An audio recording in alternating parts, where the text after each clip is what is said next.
Bread, the plug, spin off from Message from the Streets, just the point of view.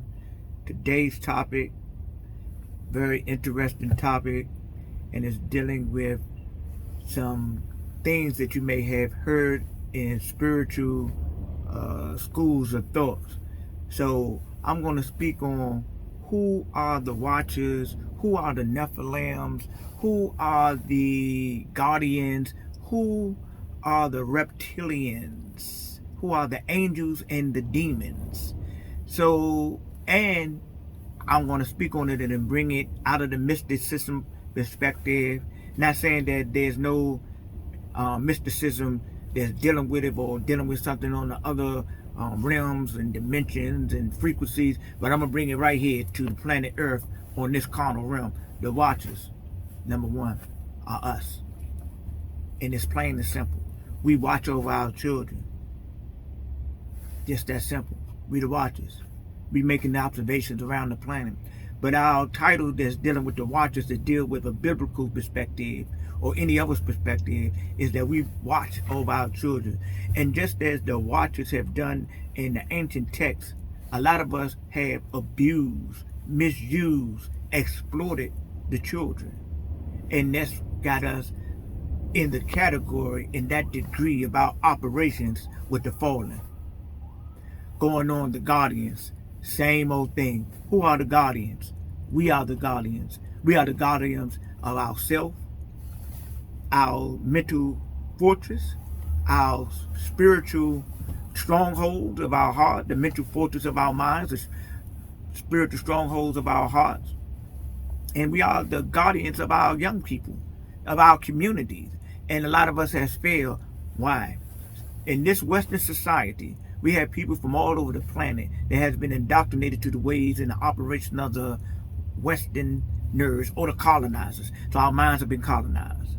Our way of life have been compromised. And the way that we operate is a reflection of the colonizers and the Westerners. And that's why, as being Watchers and Guardians, we beat the brakes off our children, or we have in the past. You know, I have heard horrific stories, parents hitting their children with extension cords, pans, wood, all different types of things, anything they can get their hand on. Where did that come from? That's not a belligerent thing, a thing from up high. That's a thing from the slave master. So we have became guardians like they were guardians of us, of our foreparents. They have captured our people in in the course of war that they had waged on our people. And then when they put us into captivity, they brutalized us. They said that there's no other slavery that has been recorded on the planet that is identifiable that has taken place in the diaspora of the so-called Africans. See what I'm saying? But then we're going to go to the Nephlims. Who are the Nephilims? They right here too. Where? You say, well, you don't see no giants. So you're looking for the wrong thing in the giants. You're looking for the physical giants, but we're talking about the mental giants and the spiritual giants. You know, the athletic giants, the giants, the economical giants. So these are the Nephilims in this day and time. And all of them are not, as we would say, as the fallen were, because of what we relate them to. Some of these Nephilims or these giants are actually good people, but many of them are not so good people because they have been consumed by greed, by arrogance, by pride, by self-righteousness, because of what they was able to accumulate and gather. A lot of them haven't been good stewards of their gifts and their blessings. But you know what? When it's all said and done, that's their karma and their responsibility when they go before the God of their understandings. So let's talk about the reptilians. A lot of people say they seen the shapeshifters and this and this and this and this and this. I'm gonna tell you, the first time I heard about the reptilians, I couldn't digest that junk. You know, I received the information from a brother named Dr. York, spoke 19 languages, the leader of the Awabi Nubian nation. Very knowledgeable man, very knowledgeable. And I said to myself, you know what, I can't wrap myself around that being a physical reptilian, but I know that there's mental and spiritual reptilians. You know, the way that we operate, that's what make a person a reptilian on this plane, on the earth. And the shape shifting comes in your thought process. When you shift your thought process from one devious, diabolical, despicable, disrespectful frequency to another, you are shape shifting then, because when our frequency change, we don't even realize that a portion of our appearance alters or changes as well, sometimes more noticeable than others. So the reptilians is us. The watchers, the guardians is us. The angels is us. What is the definition of angel? The angel is a messenger. So we are angels of or messengers of that which we represent and what we stand for and what we advocate. You know, we are advocating for the, particular doctrines that we embrace as how it manages our life and help us to deal with others, and we want to share with other people. You're an angel. You're a messenger. You're bringing the message as an ambassador to others that haven't received the information that you have received, or may have not embraced it as you have embraced it, or we have embraced it. So then we start to sharing it, and that just makes you an angel. But the thing is, they said you can be an angel of light or angel of darkness. So we also got people that bring those dark messages, those dark demonstrations, those dark operations, that lead people astray, especially young people, that's looking for their way. They're looking for the light, but they start to follow the flickering lights a lot of times. Those flickering lights give them a little bit of light, but they give them a little bit of shade. They playing on 50, see what I'm saying? And they lead them down the path of darkness. The light that we're looking for is full of knowledge, love, and peace, and truth. That light don't flicker. That light stays illuminated all the time. We are the illuminated ones as well. Some people, they talking about the Illuminati. Nah, I ain't talking about the Illuminati. See, some people got the thought process that when an organization take a word that they have utilized, that came from creation and identified to a group that is negative, that make the word negative. That don't make the word negative. That make the group and the way the group operate negative. Illumination is actually good. We want to be illuminated, because if you're not illuminated, you're in darkness. It's just that simple. So we talk about the demons. Who are the demons? We the demons, and we the demons because you see us every day. Sometimes you see them in different settings. You see them in your own house. You see them in your children. But we haven't been informed how to identify demons. If you are walking around all the time, using profanity. Sometimes you see people outside talking to themselves. You see people that always want to be violent, and violence not necessarily physically, but verbally, or the way that they carry themselves is a violent type of thing. This is the lower vibration, so you're not in a higher vibration, so you're opposing that which is the highest, so you're in the lower, so that puts you in the dynamic realm, especially when that thing start to grow, and you start to nurture it, you start to pacify it, you start to protect it.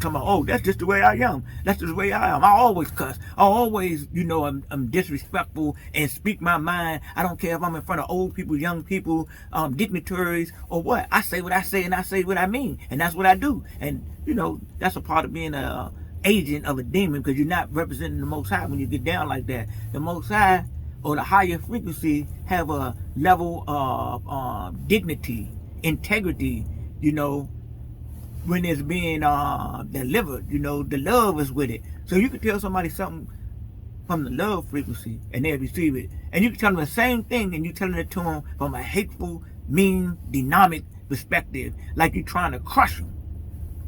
That ain't no good. They not going to receive it. You trying to hurt them. See, it's a difference from trying to help people with love instead of hurt them with anger and malice.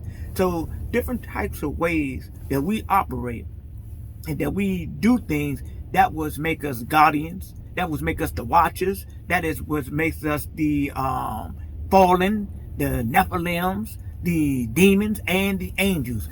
All of those operations is within inside of us. Yet throughout the time, through the ancient teachings, they have used these different stories and things of that nature that attempt to help us to understand ourselves. So let's go to the 10 Commandments for say. The things in the 10 Commandments, I'm gonna jump down to the simple ones. Don't steal, don't lie, or don't bear false witness against our neighbor. They say don't lie, but it says don't bear false witness against our neighbor. So we're gonna take those two.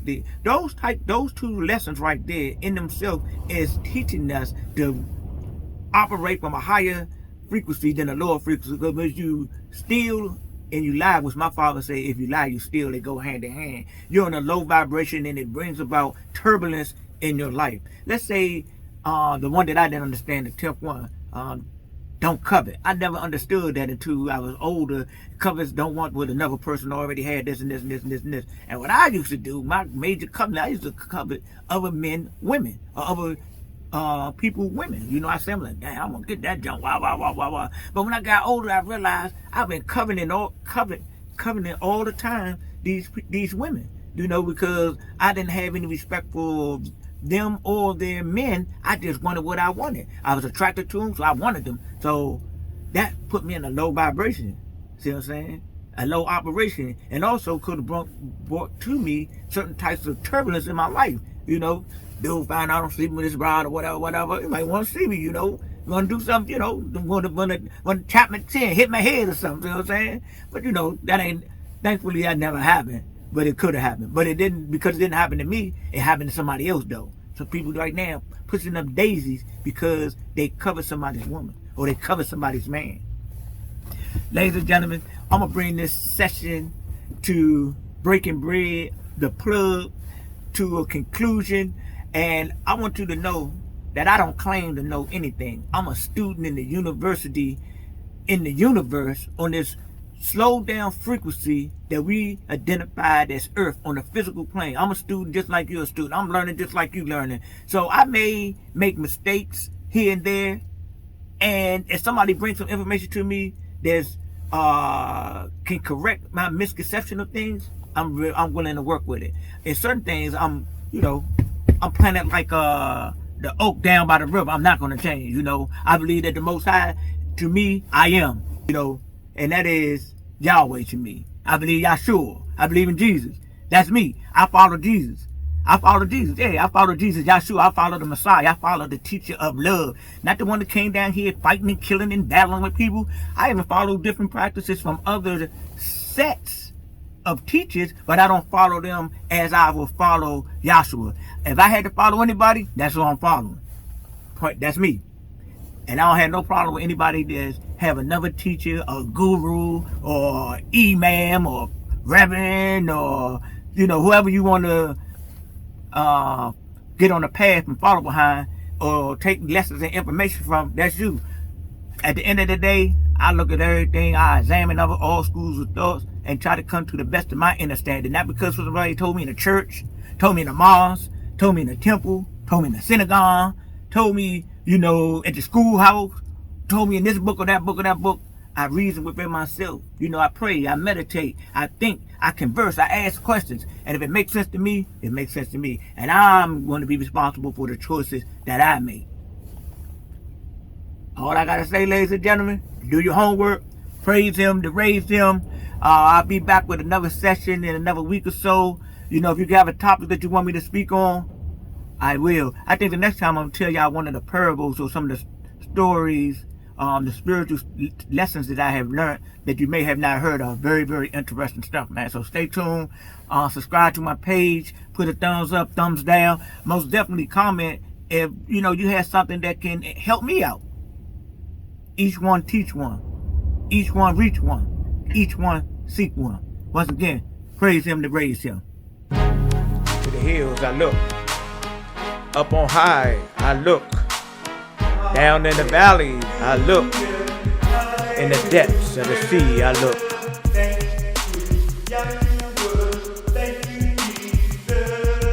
I found salvation. I found salvation.